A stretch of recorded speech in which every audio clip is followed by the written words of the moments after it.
makikita nyo sa lumang brake pad natin, sobrang pudpud na. Kabila ay medyo okay pa, pero itong sa kabila kinain na talaga. Munti ka na siyang maubos. So what's up mga tropas, makimbutag na kayo tanan. So today ay meron akong gustong i-share sa inyo. Isa na namang pag-DIY kung paano natin palitan ng ating brake pad ng ating motor. So medyo pudpud na ang aking brake pad. So hindi na siya kumakapit kapag nag-brake ako. So medyo kailangan na talaga, need na talaga siyang palitan.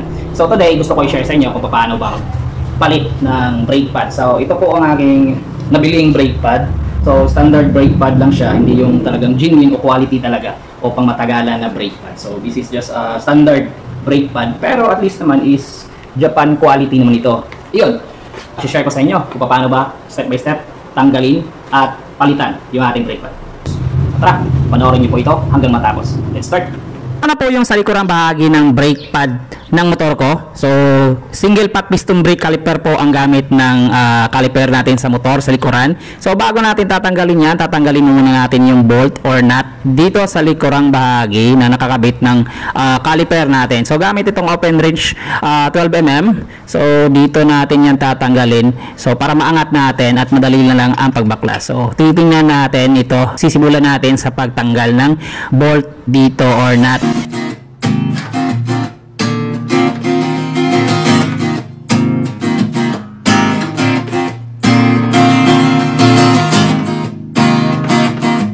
At kapag naluwagan nyo na, pwede nyo na yan kamayin. Himay-himayin nyo lang hanggang sa matanggal. Dahan-dahan.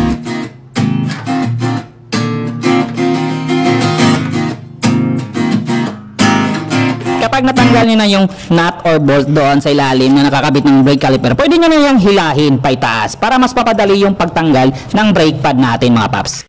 At ang susunod natin gagawin ay tatanggalin muna natin itong rubber na nakakabit o nakatakip dito sa allen bolt na tatanggalin natin dahil yan pong allen bolt ang nakakabit sa dalawang brake pad. So gamit ng flat screw ay madali lang yung tatanggalin. Ganito lang yan.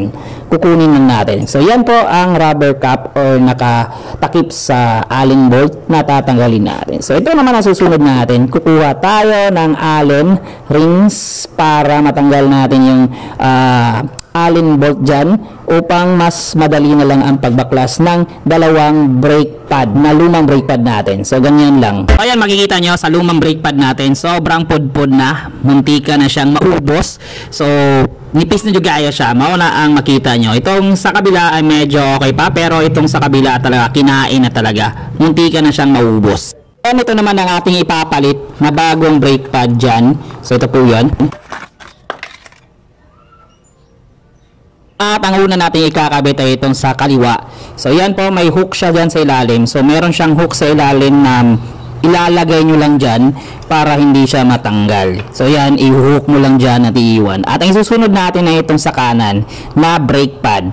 So ito po ang brake pad sa kanan. So ganyan ang pagkalagay. At pagkatapos ay ibabalik nyo yung allen bolt para maikabit nyo na yung dalawang brake pad dyan. So ipapasok nyo lang ulit dyan at hihigpitan. Ganun lang.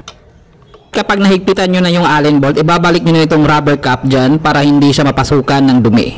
At ang susunod nyong gagawin ay ibabalik nyo ng caliper nyo, ipapasok nyo yung disc brake sa bago nyong brake pad. So para hindi kayo mahirapan at madali na lang pagpasok ng disc brake with the new brake pad, ay gagamit kayo ng flat screw para may pasok ito ng maayos. So kailangan nyo lang kalikutin upang may pasok. Dahil bago yung brake pad nyo, medyo masikip pa yan. Kaya dapat kalikutin upang lumuwag at may pasok. Diba?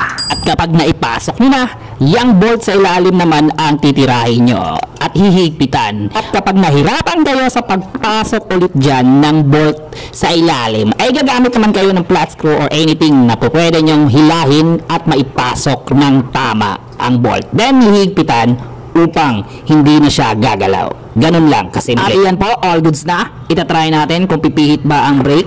So ayan, pipihit naman, nagbe-brake naman siya. So ganyan lang kasimple mga paps. Sa mga hindi po nakakaalam kung paano ito gawin, siyempre panoorin nyo lang ito ng buo at ulit-ulitin yung panoorin upang meron kayong makuhang idea kung paano ito ikabit ng maayos. Yan po, pumipihit naman ang ating brake. all goods at tama naman yung pagkagawa natin.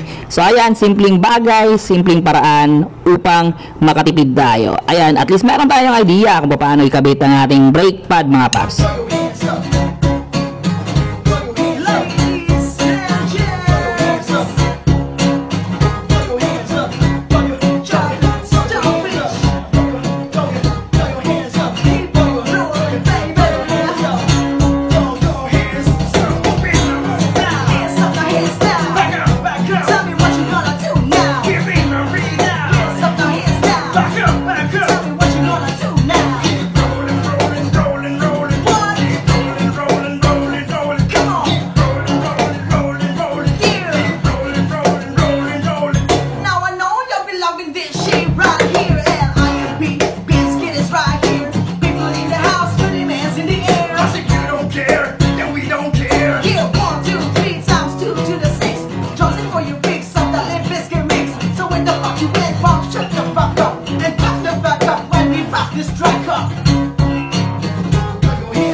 So ayun mga paps, yun lang po ang ating simpleng vlog sa araw na ito.